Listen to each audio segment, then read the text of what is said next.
학창시절 친구고 그땐 어리니까 그냥 재미있게 잘 지냈는데 나이가 들수록 서로 너무 안 맞다는 생각이 들고 통화하고 나면 참 불쾌해요. 사람을 은근슬쩍 계속 까내려요. 한 몇 년 전부터 심해진 것 같아요.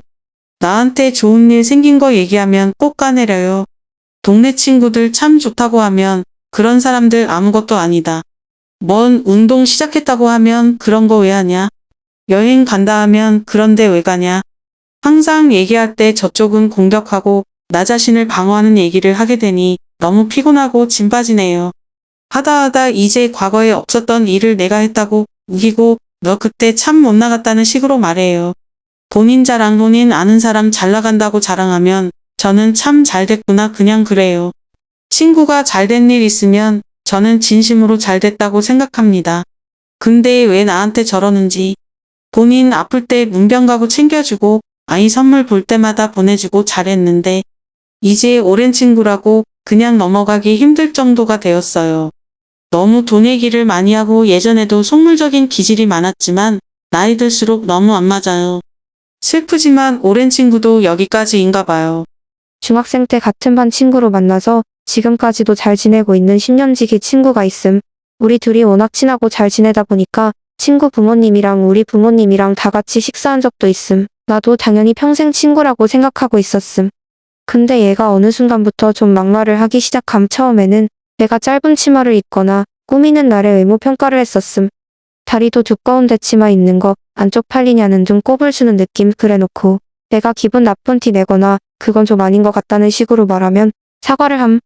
심지어 정말 잘못했다고 생각이 짧았다며 빌기도 함.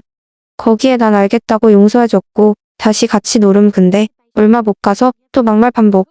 얼마 전에는 우리 둘이랑 친구 2명 더해서 카라반 여행을 하고 옴.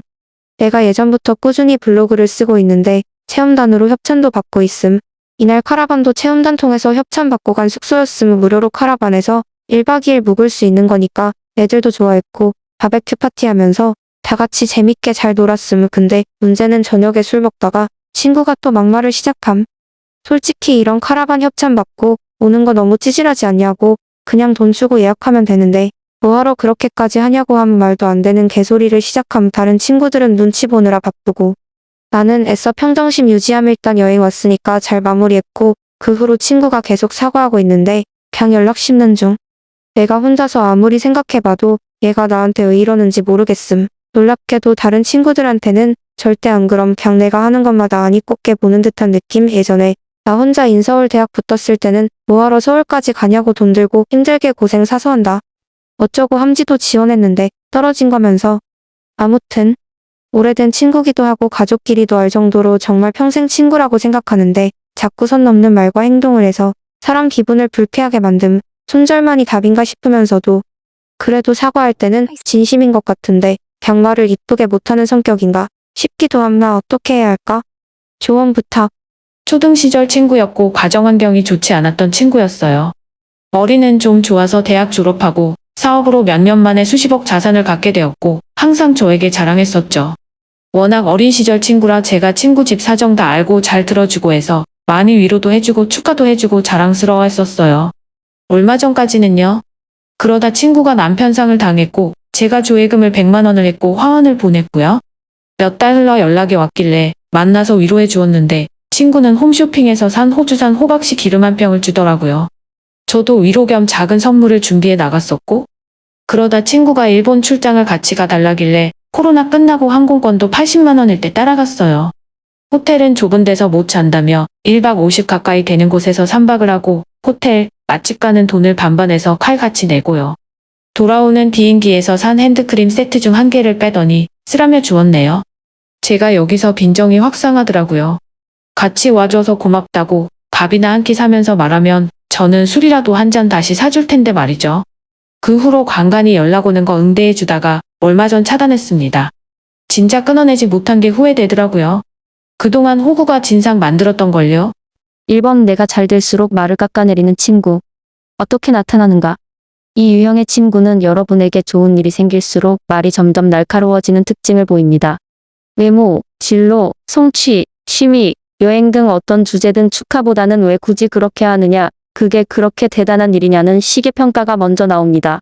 겉으로는 솔직함이나 농담처럼 포장되지만 실제로는 반복적인 비하로 나타나는 경우가 많습니다. 왜 이런 행동을 하는가? 심리적으로 있는 상대의 성장이 자신의 자존감을 자극할 때 나타나는 방어 반응입니다. 상대는 스스로의 열등감을 직접 마주하기보다 여러분의 선택과 성취를 낮춰 심리적 균형을 맞추려 합니다. 즉 여러분의 문제가 아니라 상대의 자존감 불안이 관계 안에서 표출되는 구조입니다. 관계가 무너지는 지점, 이 관계에서는 여러분이 좋은 일을 숨기게 됩니다. 말하기 전부터 눈치를 보게 되고 기쁨을 나누는 대신 방어를 준비하게 됩니다. 이 지점부터 관계는 지지 관계가 아니라 긴장 관계로 변합니다. 이번 대화가 항상 공격과 방어 구도로 굳어있는 친구. 어떻게 나타나는가? 이 유형의 관계에서는 대화가 자연스럽게 흘러가지 않습니다. 여러분은 설명하고 해명하고 설득하는 위치에 서고 상대는 질문하는 척하면서 평가하는 위치를 차지합니다. 통화나 만남이 끝난 뒤 왜 이렇게 피곤하지? 라는 감정이 반복적으로 남습니다. 왜 문제가 되는가?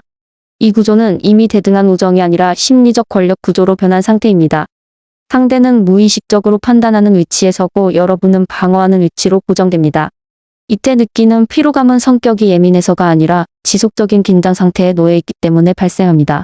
관계가 무너지는 결정적 지점, 여러분이 말을 꺼내기 전에 이미 설명을 덧붙이고 상대 반응을 예측하며 스스로를 검열하기 시작할 때 이 관계는 이미 건강성을 잃은 상태입니다. 3번 과거를 왜곡하거나 우기며 나를 깎아내리는 친구. 어떻게 나타나는가? 이 유형은 과거의 일을 사실과 다르게 말하거나 여러분이 하지 않은 행동을 했다고 단정합니다. 여러분이 그런 적 없다. 그 말에도 상대는 자신의 해석을 고수합니다.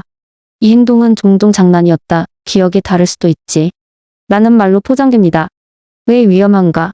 이것은 단순한 기억 차이가 아니라 여러분의 정체성과 자아 서사를 흔드는 방식입니다. 반복될 경우 자신의 기억과 판단을 의심하게 만들고 관계 안에서 점점 위축되게 합니다. 심리적으로는 상대가 우위를 유지하기 위해 여러분의 위치를 낮추는 방식으로 작동할 수 있습니다. 관계가 무너지는 지점, 여러분이 사실을 증명하려 애쓰거나 과거를 설명해야 하는 입장이 되었을 때 이미 관계의 균형은 깨진 상태입니다. 4번 호의와 배려를 당연하게 여기는 친구. 어떻게 나타나는가?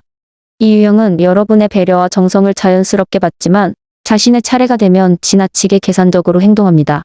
고마움의 표현이 부족해지고 관계는 점점 손익 구조로 흘러갑니다. 원래 이런 스타일이다. 우리 사이에 뭘 따지냐는 말로 포장되기도 합니다. 왜 문제가 되는가? 이 관계에서는 정서적 교류보다 이용 가치가 우선됩니다. 상대는 여러분을 동등한 친구라기보다 편의를 제공하는 역할로 인식할 가능성이 큽니다. 이 구조에서는 배려가 반복될수록 관계는 더 불균형해집니다. 관계가 무너지는 결정적 지점, 여러분이 거절했을 때 변했다, 쪼잔하다는 반응이 나온다면 그 순간 관계의 본질이 드러난 것입니다.